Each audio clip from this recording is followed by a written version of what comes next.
শিলচরের পাশাপাশি আজ শ্রীভূমিতেও চলল ইডির অভিযান। শ্রীভূমির মাইজডিহিতে এক ব্যবসায়ীর বাড়িতে অভিযান চালিয়েছে এনফোর্সমেন্ট ডিরেক্টরেট। সকাল 9টা থেকে বিকেল 5টা পর্যন্ত টানা 8 ঘন্টা চলে ম্যারাথন তল্লাশি। ব্যবসায়ী কবির আহমদের বাড়িতে চলে ইডির অভিযান।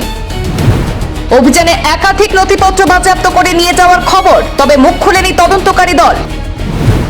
সুপারি সিন্ডিকেট সংক্রান্ত অভিযোগের তদন্তে এই অভিযান। आप लोग कौन सा डिपार्टमेंट से हैं? डिपार्टमेंट से आए हैं।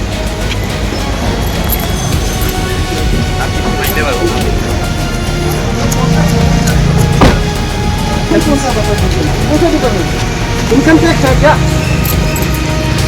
इनकम टैक्स है क्या? किसी ने पकड़ा?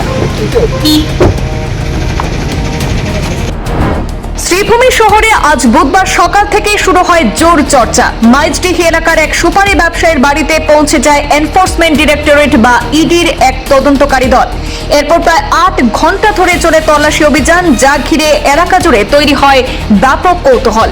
জানা গেছে, মাইজডিহি এলাকার ব্যবসায়ী কবির আহমদের বাড়িতে সকাল প্রায় 9টা থেকে বিকেল 5টা পর্যন্ত চলে এই তল্লাশি।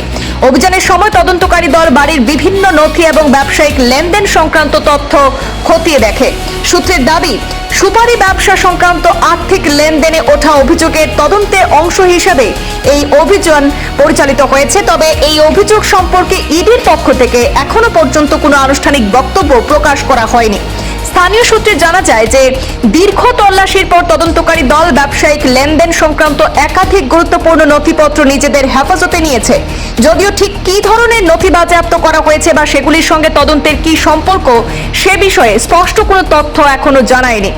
অভিযান চলাকালীন ব্যবসায়ীর বাড়ির বাইরে উৎসুক মানুষদের ভিড় লক্ষ্য করা যায়। সকাল থেকে বিকেল পর্যন্ত চলা এই তল্লাশি নিয়ে শহর জুড়ে শুরু হয় নানা আলোচনা। উল্লেখ্য, এই মুহূর্তে তদন্তকারী সংস্থা অভিযানে বিস্তারিত বা পরবর্তী পদক্ষেপ সম্পর্কে আনুষ্ঠানিকভাবে কিছুই জানাননি।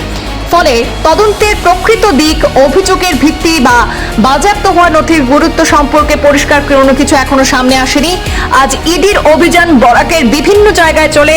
শিলচরের পাশাপাশি শ্রীভূমিতেও ইডির অভিযান ঘিরে কৌতূহল আরও বেড়েছে জনগণের।